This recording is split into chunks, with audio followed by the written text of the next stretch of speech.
to me. Okay. All right. Just As part of the Howard Zinn Memorial Lecture Series, we're honored to have Paul LeBlanc, a longtime socialist activist, author of many books, including From Marx to Gramsci, which is an anthology of famous Marxist writers such as Marx, Engels, Lenin, Luxemburg, Trotsky, and Gramsci, Lenin and the Revolutionary Party, and Voices of U.S. Labor Radicalism. And he's just come over from Occupy London, and he's here to talk to us. So let's give him a warm welcome. Hey. all right. All right. Thank you very much.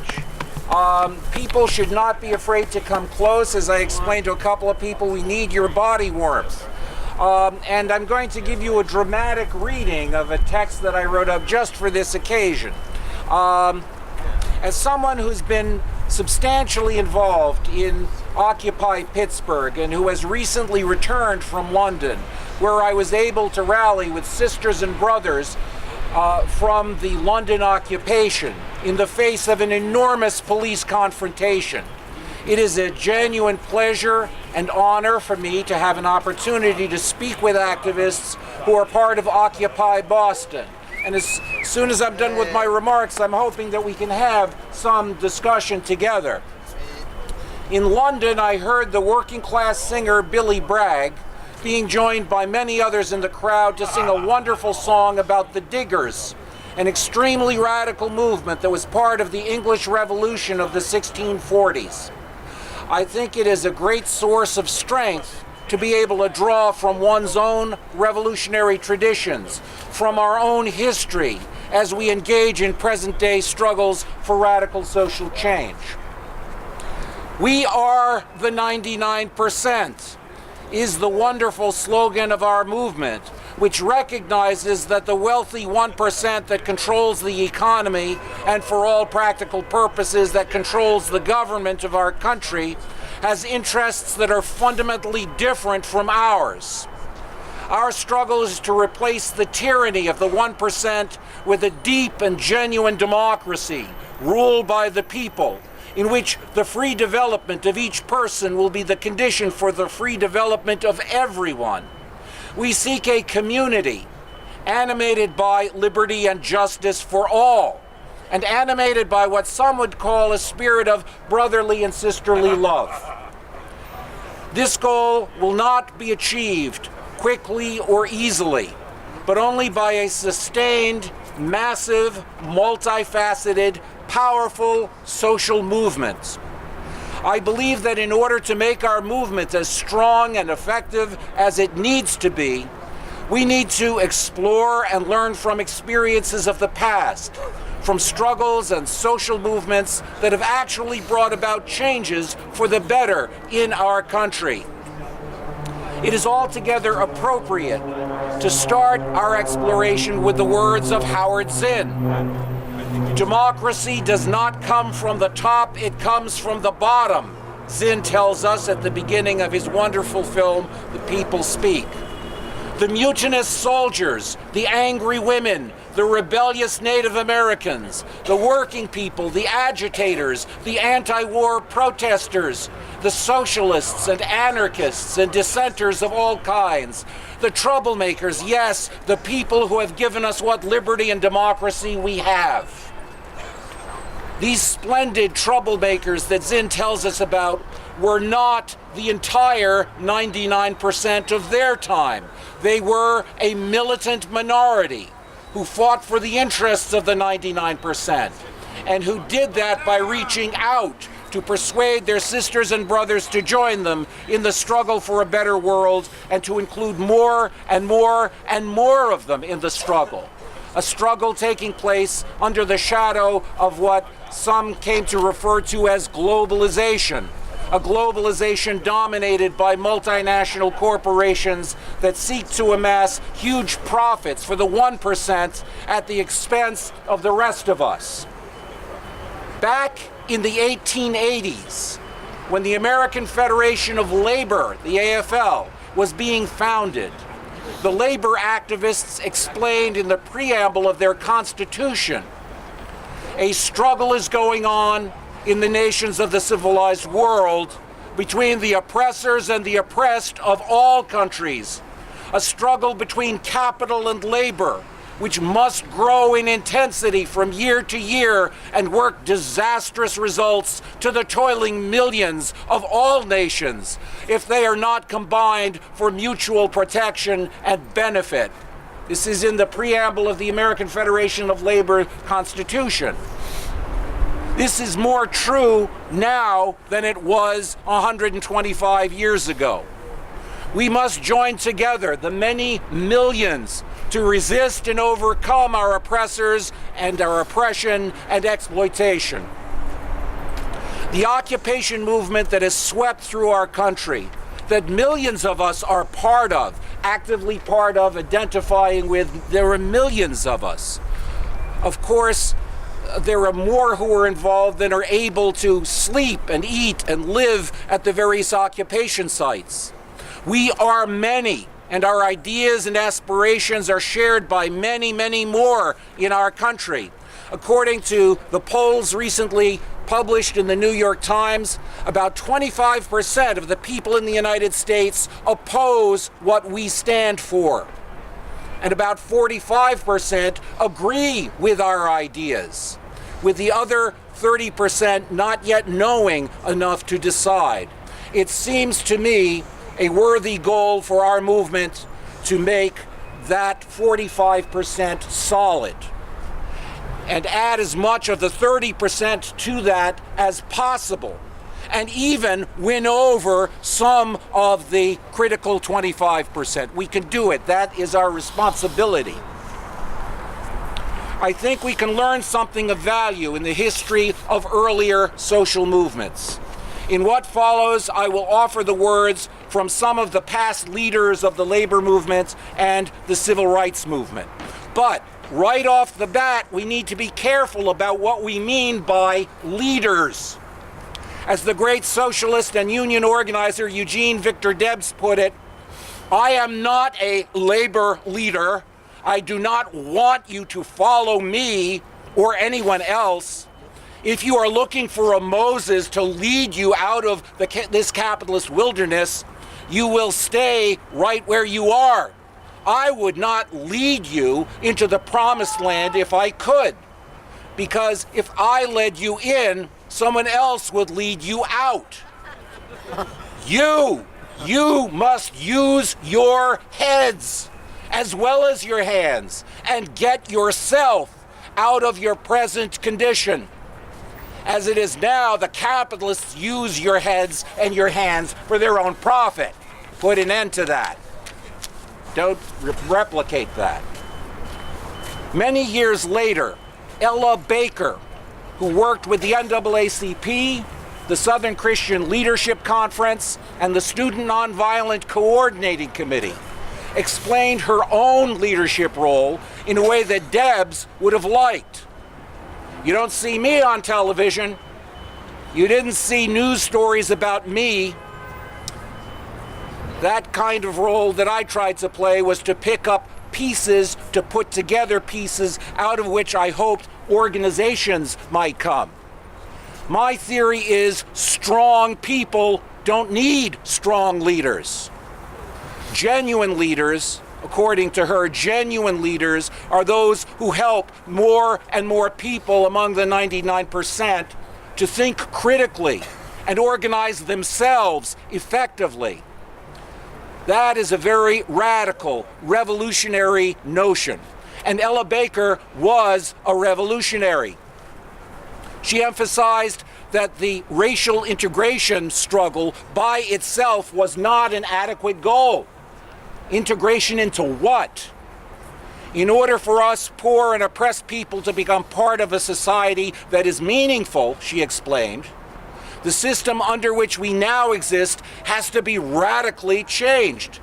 It means facing a system that does not lend itself to your needs and devising means by which you change that system.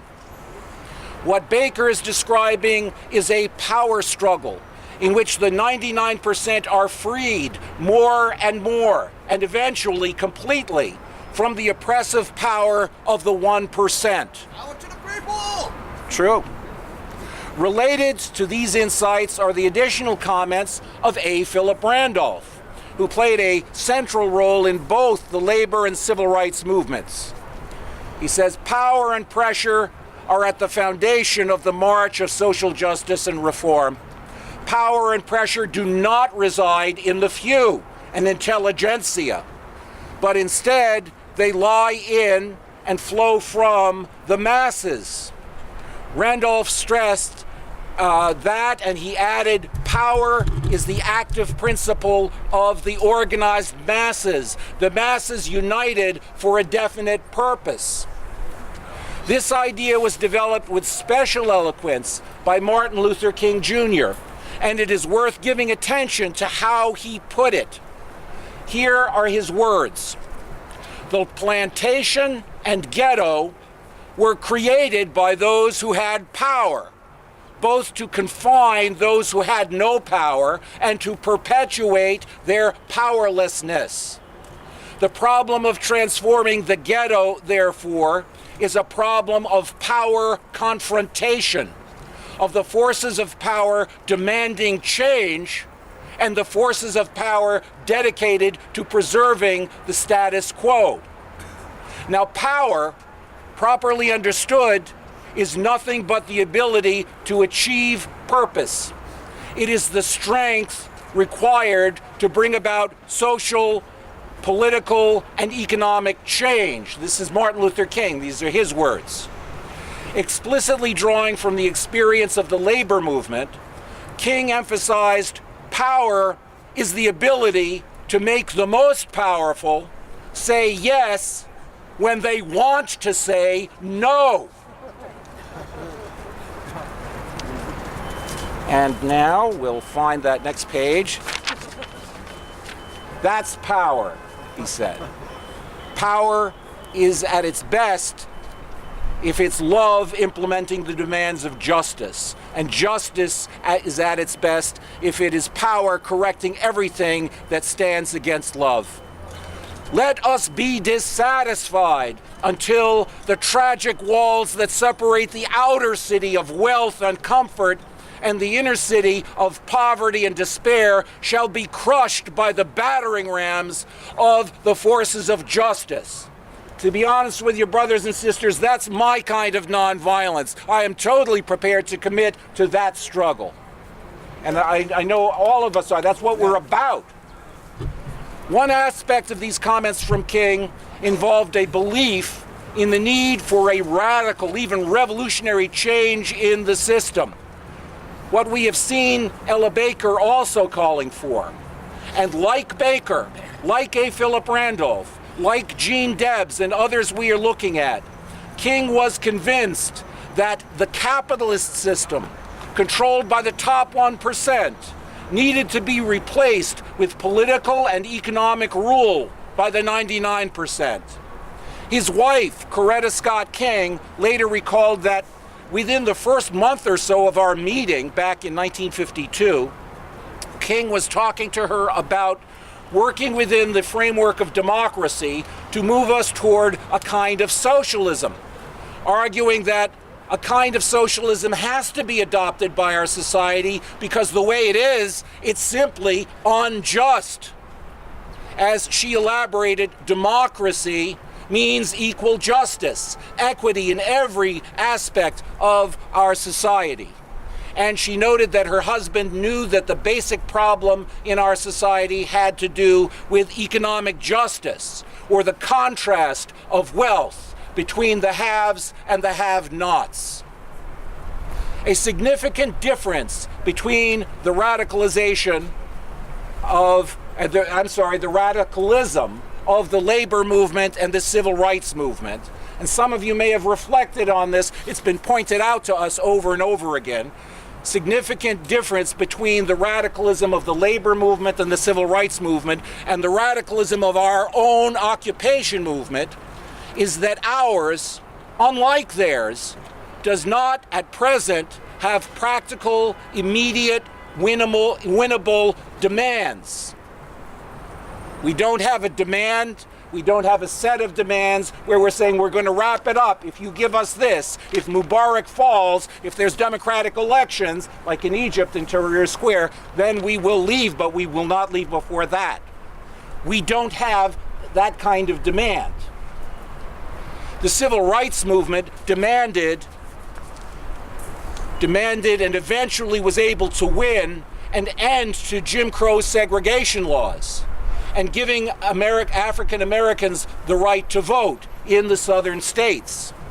The trade union movement demanded and won, for some time anyway, employer recognition of the unions plus higher wages, a shorter workday, improved working conditions. I want to return to this question of our occupation movement not having practical demands shortly.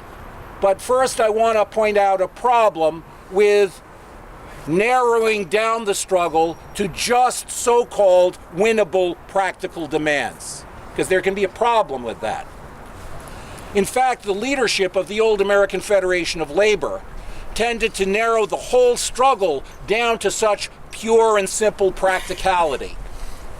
The head of the Pennsylvania Federation of Labor, my own state, I'm from Pittsburgh, the head of the Pennsylvania Federation of Labor was the president of it was a guy named James Maurer, and he was a socialist. He was a dedicated socialist, and he's left this record of one of the AF Sam Gomper's speeches. And that speech is a mixed bag. Listen to what it says. If a working man gets $1.50 for 10 hours of work, he lives up to that standard of $1.50, and he knows that $1.75 would improve his standard of living, and he naturally strives to get that $1.75.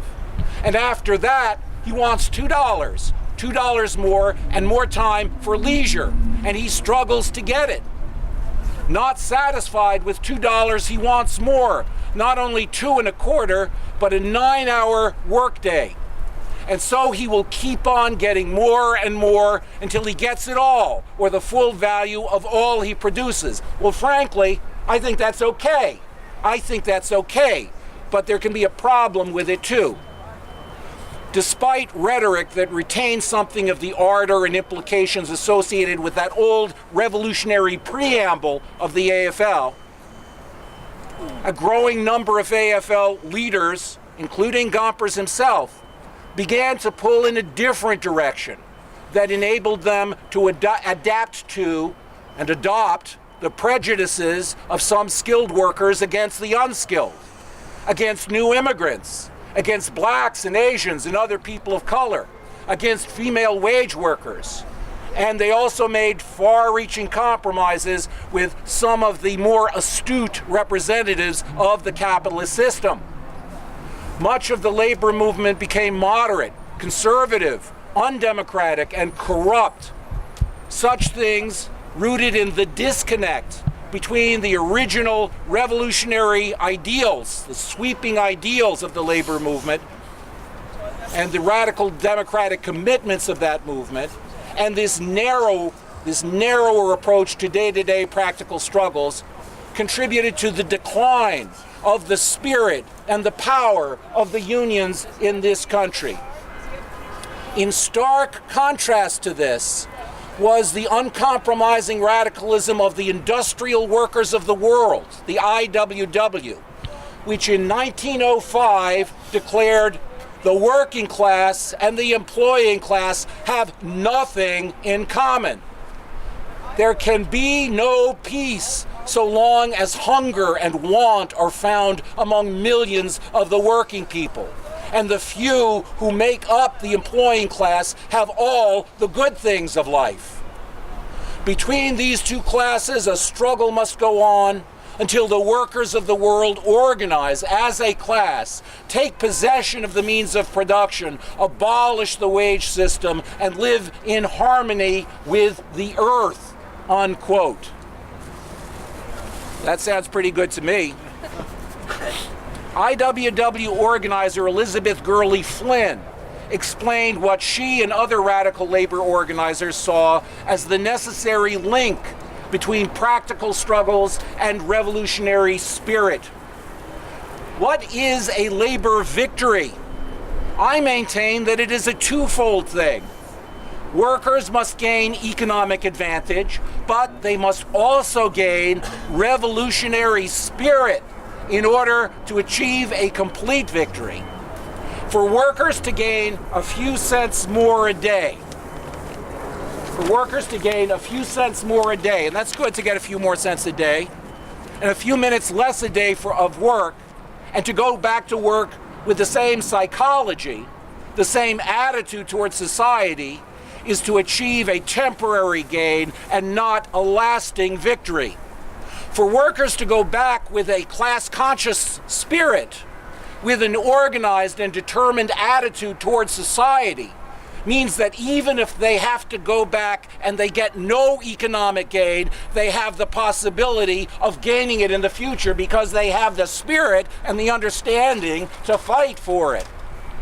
In other words, a labor victory must be economic and it must be revolutionizing.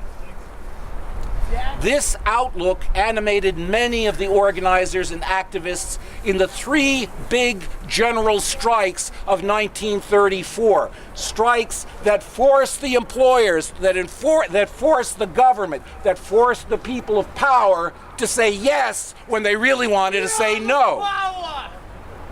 Right. These strikes were in Toledo and Minneapolis and San Francisco during the Great Depression, and they helped to pave the way for the Congress of Industrial Organizations, the CIO. These three victories rocked the labor movement, rocked the working class, inspired more and more workers to fight for their rights and to win those fights. And this was particularly due to the revolutionary orientation of these strikes' leadership. Our policy was to organize and build strong unions so workers could have something to say about their own lives and assist in changing the present order into a socialist society. Minneapolis strike leader Vincent Raymond Dunn matter-of-factly commented. On the West Coast, Harry Bridges, heading up the Great Longshoremen's strike, offered the view that the capitalists' form of society means the exploitation of a lot of people for profit and complete disregard of their interests, of the people's interest for that profit, and I haven't got much time for that. Coming out of the Toledo struggle, A.J. Muste, radical Christian socialist, commented that in every strike situation, the policy of drawing in the broadest forces, all the unions, unemployed organizations, political parties and groups, kind of sounds like the occupation, must be carried out in order to break down trade union provincialism, to politicalize the struggle, develop class consciousness, face the workers with the problems of conflict with the capitalist governmental agencies, etc. Each of these strikes, and many others during the 1930s, were successful because they benefited from significant backup, a rich pool of experiences, skills, analyses, and other resources from a variety of organizations and institutions. The same holds true for the later civil rights movement. There's a guy named Alden D. Morris who wrote a book, The Origins of the Civil Rights Movement, and he emphasizes the role of what he calls movement halfway houses. He describes these as having a relative isolation from the larger society. These are not institutions of the larger society. They are not social work organizations of the larger society. These are institutions for social change. And he says that they have a relative isolation from the larger society. They don't have big memberships, but they are developing a battery. They were developing a battery of social change resources, such as skilled activists, tactical knowledge, media contacts, workshops, knowledge of past social struggles, and a vision of what a better society could look like.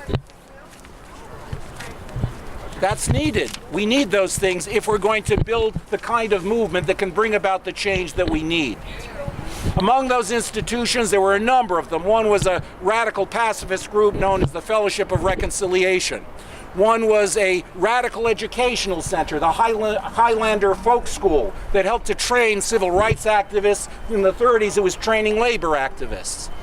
Various other groups. And also there were organizations and parties of the left, particularly those of the communists and the socialists, playing a significant role. And this was also very much the case in the union struggles of the 1930s. A veteran of the Women's Emergency Brigade, which emerged during the Great Flint Sit-Down Strike of 1937. They had an occupation there too. They occupied a factory and they fought battles, not just men but women, with the authorities in order to win that strike. They had to, and they brought about a power shift. And one of the women who was involved in that said, "I know that there was a socialist party and a communist party helping to organize. Although I never belonged to a party, I feel that had it not been for the education and the know-how that they gave us, we wouldn't have been able to do it." There's a need for ongoing development among more and more and more people, of education, of know-how, of skills, and of a commitment not to keep that for your own private monopoly, but to spread it among more and more and more people.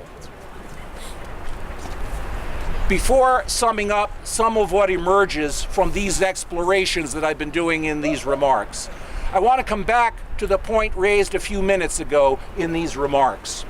The lack of specific practical demands in today's occupation movement. By the way, I think we need to look critically at our movement. Look at the strengths and the great things that we've been able to accomplish, not be afraid to look at weaknesses that we have to overcome in order to accomplish much more. So that kind of reflection, I think, is extremely important.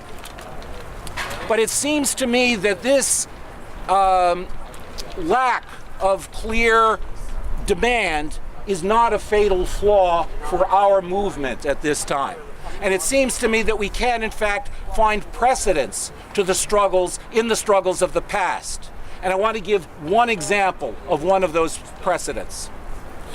In 1877, there was a massive labor uprising of railway workers and working class sympathizers and communities from Martinsburg, West Virginia, to Chicago and Baltimore. There was a big explosion in my own Pittsburgh, and from St. Louis to New York and elsewhere. Just like there were occupations in cities all around the country, there was this working class upsurge in cities all around the country. And there was an experienced labor activist of that time, a guy named J.P. McDonnell, and he explained, the strike is a result of desperation. There was no connected, concerted action at the start. It spread because the workmen of Pittsburgh felt the same oppression that was felt by the workers of West Virginia. Local police, state militia, and federal troops were used to violently put down the rebellion, just like they're doing all across the country, trying to dismantle occupations. Maybe it's going to come here. Maybe it's going to come to Pittsburgh. We'll see what happens. But it certainly happened then. Even though it did not have focused practical demands, the uprising gave vibrant expression to the rage and indignation of the working class throughout America over the assaults on their living standards, on their dignity, and on their communities by the railroad corporations and other industrial robber barons that ruled the U.S. economy. The uprising was defeated, but the working class was not demoralized, but energized by that struggle. According to who? To Sam Gompers, of all people. He said the railroad strike of 1877 was the tocsin, that is the alarm bell, that sounded a ringing message of hope to us all. That's what the occupation is doing. It's sounding a message of hope and struggle and not taking it anymore throughout this country. That's why so many people are responding to it. Coming out of that amazing and transformative experience was a new mood, a new consciousness, a new politics, and new layers of organizers and activists who went on to build powerful movements, organizations, and struggles on behalf of the working class majority over the coming decades. And that is true of our own rebellion, this amazing uprising represented by the occupation movement. Dozens and hundreds and thousands and more people involved in our movement, all across the United States, are helping to change the consciousness and politics of our country and will be playing an essential role in the struggles and the victories of the future. All of us, each of us, everyone here can be doing that, must be doing that. In these future struggles, we can learn much from the past movements that we've been focusing on here. Those who were most effective and were able to remain true to the struggle for liberation, first of all, had a clear understanding, as we must, a clear understanding of the existing power structure and a vision of an alternative that would give political and economic power to the people, as one of the brothers said early in the talk. There was an understanding that the conscious militant minority, that's us, must not set itself up as self-proclaimed leaders or condescending saviors, nor is the job of the radical minority to develop ingrown, perfect communities that will be a present-day alternative to the corrupt order of the wealthy and the powerful 1%. We got to go beyond that. We got to go further than that. Nor can we afford to become disunited so that some fragments of the 99% seek to realize their individual desires or improve their material conditions while forgetting about the needs and the dignity and the rights of all. The word there is solidarity. Instead, we must be reaching out to help spread consciousness and skills among, and learn those ourselves, and then spread them around among more and more and more people to help build mass struggles in ever larger segments and in every city throughout the country, in every town, drawing in more and more of the oppressed, helping them to develop the ability to push back various aspects of their own oppression, ultimately liberating themselves and all of society from the power of the wealthy, profiteering 1%. To help sustain such efforts, we must build institutions and organizations that make available social change resources, such as skilled activists, tactical knowledge, media contacts, workshops, knowledge of past movements, and a vision of